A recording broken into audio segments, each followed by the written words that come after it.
Ay, nako. Ayan, kasi, ang hihilig kasi sa magagandang lalaki. Ang hilig sa magandang babae. O, ano na pala nyo? Eh di wala. Kaya kung ako sa inyo, makinig na lang kayo sa sasabihin ko.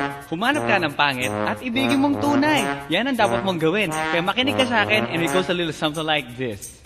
Kung gusto mong lumigaya ang iyong buhay, humanap ka ng pangit at ibigin mong tunay. Isang pangit na talagang di mo matanggap, at huwag ang lalaki na iyong pangarap. Ngunit kung bakit ko sinabi to'y simple lang, pagkat magagandang lalaki ay naglalaro lang ng iyong oras. Pagod, hirap at salapi, ngunit handang-handang iwanan ka naman sa sandali na ikaw ay wala nang ibigay, diba? Kaya't pangit na lalaki ang hanapin mo, day.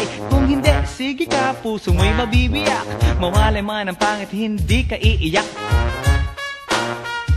Humanap ka ng pangit. Wag na uy, wag na Humanap ka ng pangit. Wag na uy, wag na Humanap ka ng pangit. Wag na uy, Ibigin mong tunay. Wag na uy, wag na Humanap ka ng pangit. Wag na uy, wag na Humanap ka ng pangit. Wag na uy, wag na Humanap ka ng pangit. Wag na uy, Ibigin mong tunay. Isang pangit na babae na mayroong pagtingin, mga liwa ka man, sige lang, andyan pa rin, pagkat ikaw talaga ang